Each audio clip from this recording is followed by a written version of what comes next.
Oh, this is so tight. You can actually see like where my lip is supposed to be done.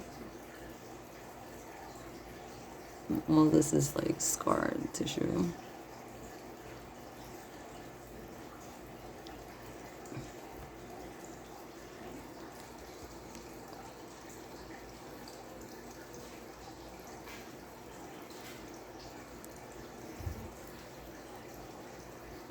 I wish I could like, because all this hurts. Like when I try to like loosen it and try to like, because I'm perpetually like frowning. Because I mean, since I was a kid, I have pictures where I look absolutely miserable. Everybody around is like having so much fun, and I'm just like you could tell like had just gotten bullied or something right before they took that picture. And this is all scars. I had to grow this back. I'm trying to like loosen, especially right down here. I'm trying to loosen this keloid so I could get the bottom shape of my lip back. And then also like this is actually a lump right here. And there's another one. This is not a pimple. This is actually a lump that I've been trying to work out that goes into my eye socket, like up here, like this, because my thing is like down. You kind of see it. And all this is also lumps. This is a lump that goes up here. See where the vein is? Like the vein that goes like right here.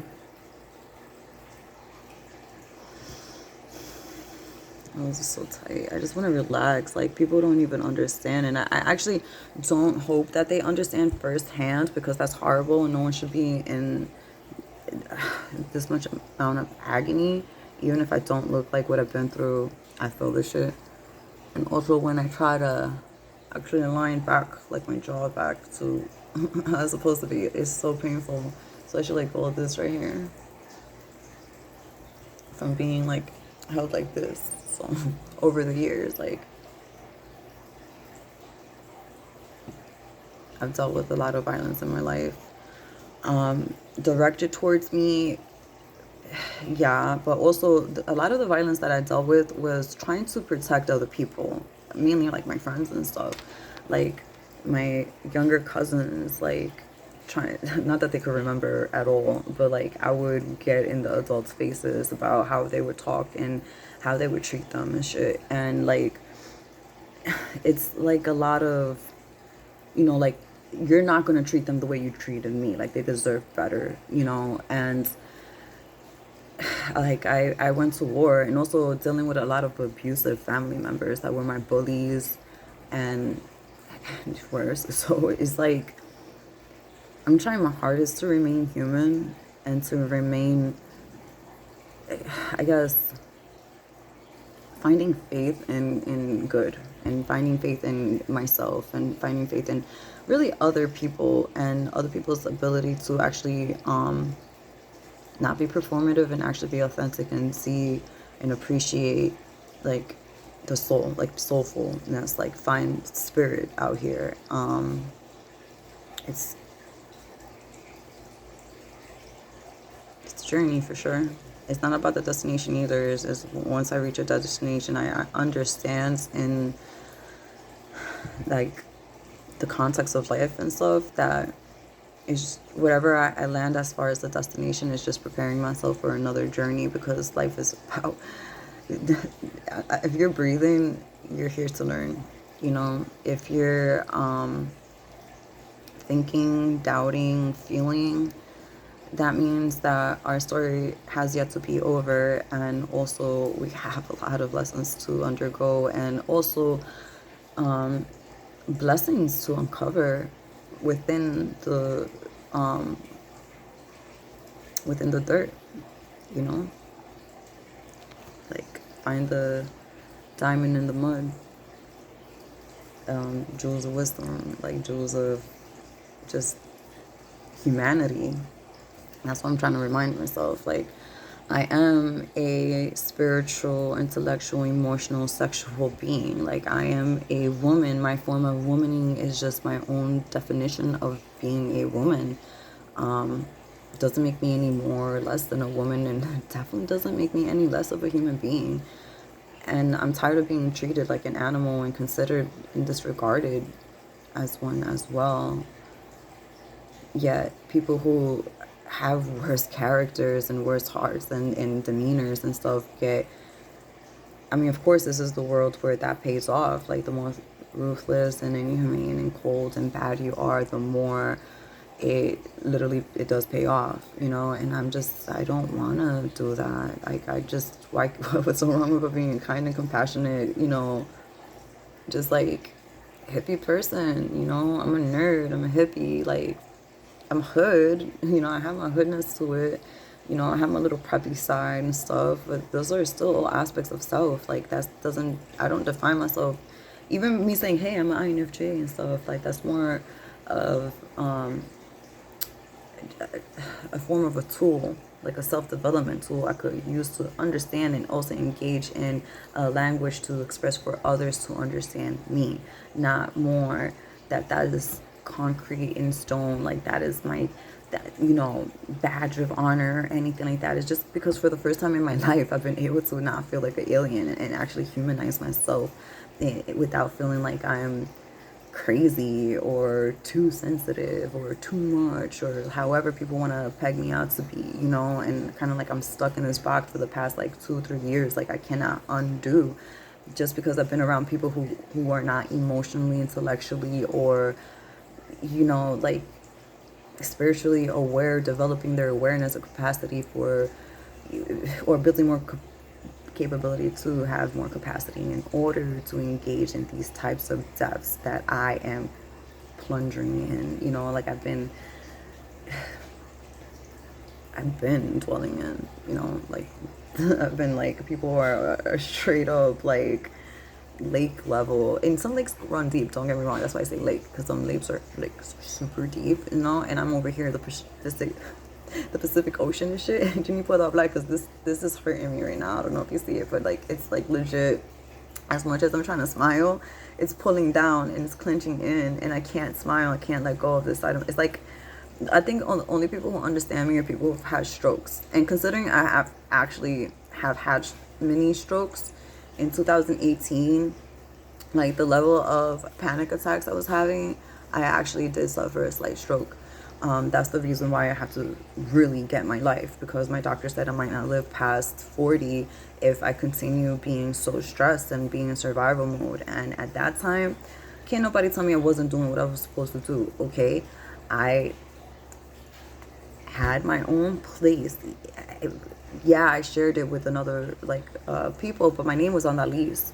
I paid my bills. I worked 60 plus hours managing like 4 stores, and at the same time recovering from 5 different types of surgical medical procedures, and at the same time doing it without any pain management pills, no muscle relaxers, no pain management. I did that pretty much without, because I was scared of being addicted to the pills, you know.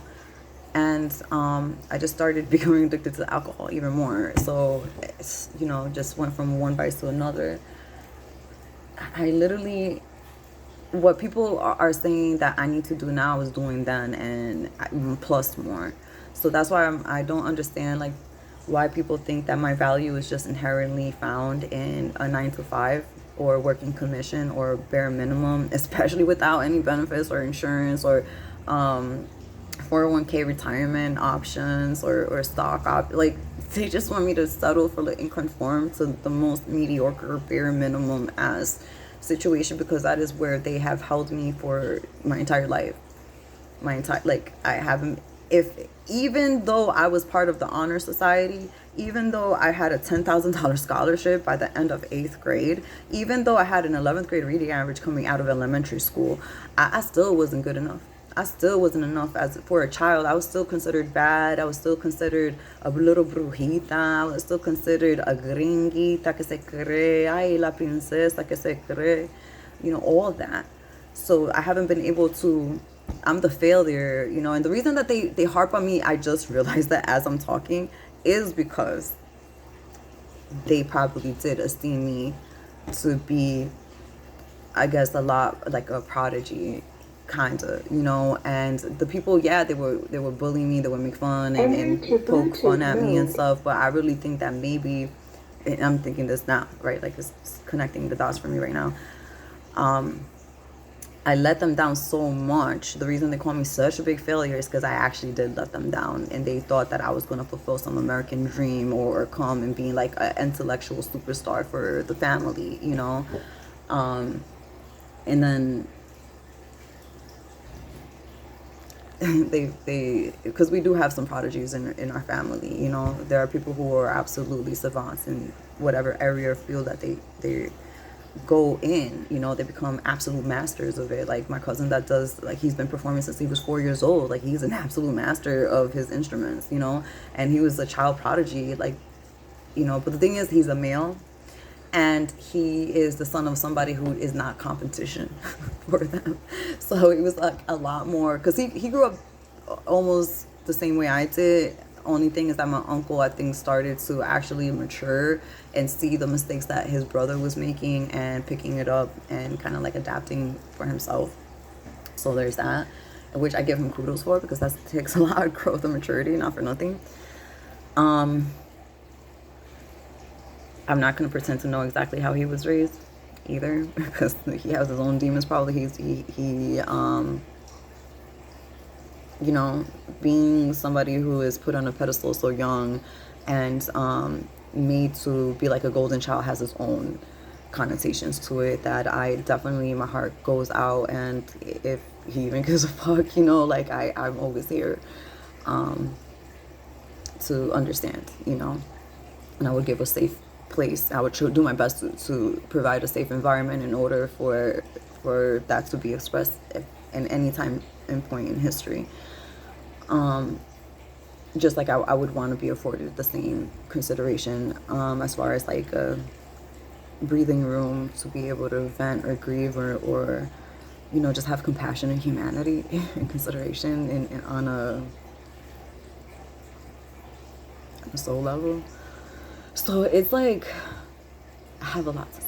All this because I'm just like so much in pain right now. I just want my face back. Not even back. I don't even know what my face would look like without injuries. I don't know what my face would look like without a black eye. I don't know what my face would look like without being dándome una cachetada en la cara, un cocotazo. Un cocotazos are when they take their fist and they go like this really hard on, they wrap like on your forehead really hard, like they're hitting a coco, like a coconut.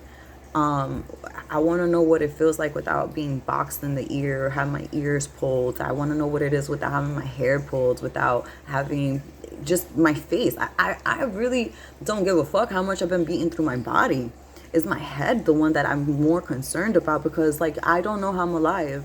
The amounts of concussions, the amount of, and I should be more grateful for being alive because I don't understand how I'm alive, other than there's God.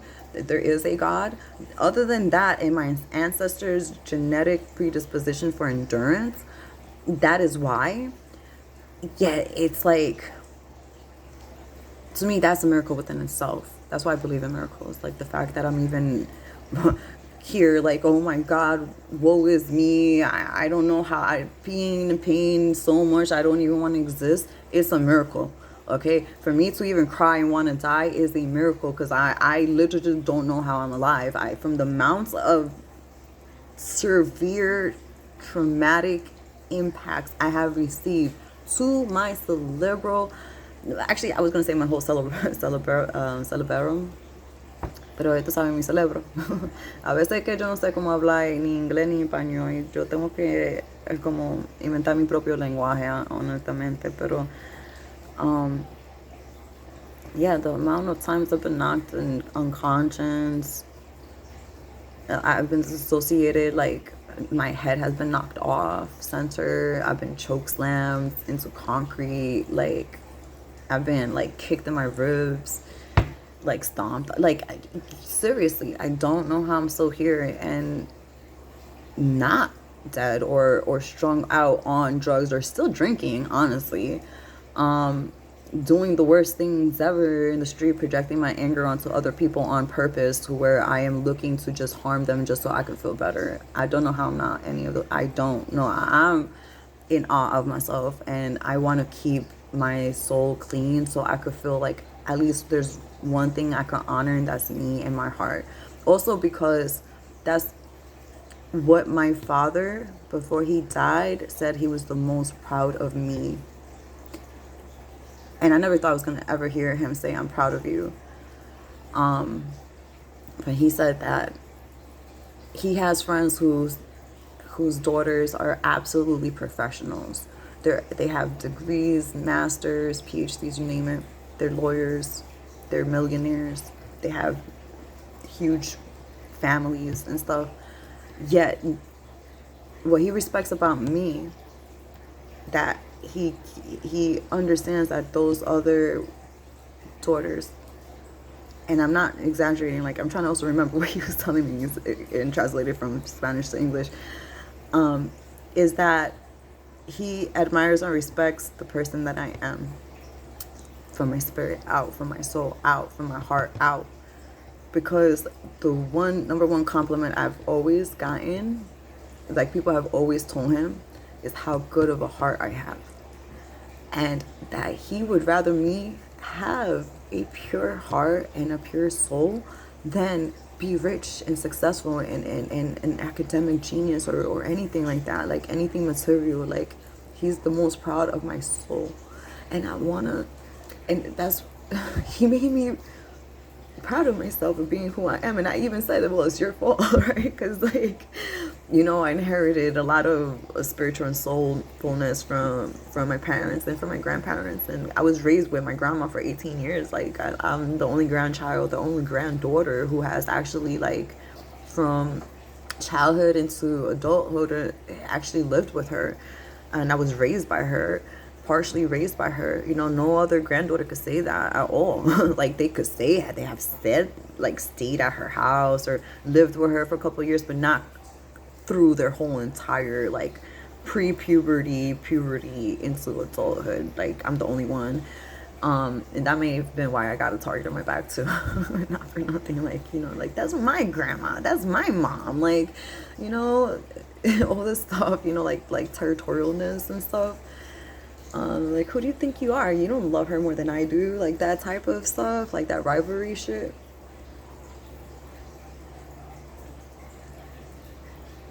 But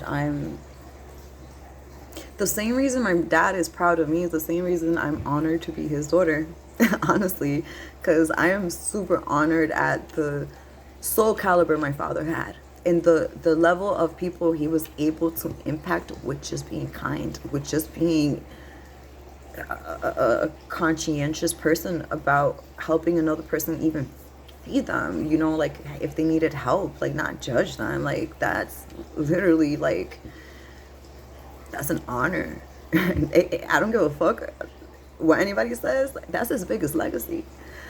People could say that the bodega, being there for 28 years, being one of the best chefs in Copec for over like 30 something years, you know, like, he could say, like, as a businessman, this, as a cacique, because he was a chief of the family, he was one of the heads, you know, like he was a patriarch, if not the patriarch, up until he died. He's the patriarch of the family, you know. And they actually kind of think about, there is no other patriarch right now. Even if they want to say that one specific person is a patriarch now, like, nah, he can't ever measure up to what a patriarch actually was supposed to look like, you know. In a human way, you know, like a community leader. Absolutely not. Doesn't have the heart for it. And it's like, that's his legacy, and that's what I want to continue. You can have land, you can have money, you can have business, but you're not, that legacy from the soul, that soul legacy, that's something that is cultivated. That is something that is it's something inherited too. It's a birthright of mine, but I've also earned it. I earned it because as much as I'm in pain, as much as I suffer, as much as I remember the lessons and the talks and the soul to soul contact I've had with my predecessors, with my ancestors, with my relatives.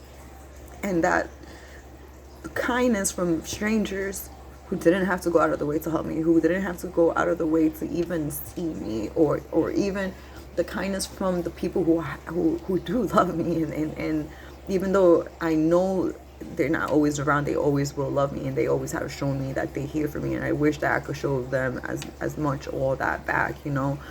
But that is what keeps me from wanting to burn the entire town down. Honestly, it keeps me from being like a monster, honestly, because people look at people who rage out as monsters. People look at people who are hurt as monsters, and I mean those people who hurt other people in order for them to excuse or forget like they're hurt, like the bullies, like the people who are always constantly making fun of others' looks or others' positions or how much money somebody pocket watching people or whatever. Those people, you know what I mean. If you're one of them, you feel what I mean, you know. So it's like that takes a lot of will. That takes a lot of free will. That takes a lot of conscientiousness. That takes a lot of inner work. That being mean and violent and aggressive is the easiest thing in the fucking world. It is the easiest thing to do in the fucking world. It really is. Being ruthless, being cold-hearted, being bad, that it's easy. It's fucking easy. That shit is rudimentary. Like, it's elementary, my dear. Like, you know, but try actually being able to take all of that and still be understanding. Show up with kindness. Show up with consideration. Be compassionate. Be ethical. Sacrifice your own ego in order to make somebody else happy, or to see somebody else ascend above you. Be able to win without you being involved, or actually let them surpass you and actually admire that shit. You know, like that takes actual soul work, actually spiritually being aligned from the inside. Okay, so that's why I get so pissed off and I'm exhausted, because it's like a lot of people who are trying to gaslight me and condescend me and tell me about my own journey and my own path or my own healing, when they have like not even like assessed their own, actually like even done their own shadow work in order to actually even start understanding my capacity for pain and why I'm so sensitive, or why I feel like derived perspective a certain way, or calling me a wannabe victim, or calling me a crybaby, or calling me like saying that my identity is only being a victim, when I last night I was thinking to myself, no one tells somebody with a broken bone that has healed and still feels aches and still feels the strain of that old injury that they're their injury. They're just a human being that is experiencing their injury, but they're not their injury. They're not their broken bone. They're not their bruise, but it's part of them, and it's going to be part of them forever, right? So now they have to deal with long-term physical therapy in order to cope with their new trial in their life that has become part of their journey. It's not who they are, but it is part of their journey. And yes, to overcome, if you don't understand what you're overcoming, what the fuck, you're just gonna keep tripping over the same shit, right? So what the fuck? It's asinine. It's asinine. It's my favorite word too. I stopped using it because I saw everybody else was kind of using it, and I was just like, oh my god, this is why I don't really be using big words a lot, because then people either call me pretentious, I'm snobby, or they actually just take whatever you say. But then again, I started seeing that as a compliment, because that was back when I was just like, no one's ever gonna let me be and have my own identity, and I'm always having to like conform and be acceptable only by the standards of what other people like, you know, like whatever. I was definitely drunk a lot of the time when I was thinking like that. Yeah, I decided to make a video and not go live, so I didn't get distracted by comments and stuff, and somebody telling me things, and it's like, I love you, I understand, I love you because you care. That's why I love you. But yet it goes and ties into the narrative of like, well, if I do love myself enough to want to do better, I do love myself enough to want to get help, and that's why I'm here actually in monologuing with myself, like, you know, like evaluating myself, like actually, I guess like outrospection, because introspection obviously is when you tune in. Extrospection, like extroverting, you know, all this, because it's been so deep inside of me that I need to actually like remediate, like mediate it. But I said remediate it because over and over and over and over. Okay, I'm just gonna sign off, and my phone's dying. I need to just charge up everything. I'm gonna try and turn off for a couple of days, and hopefully I could survive myself, you know.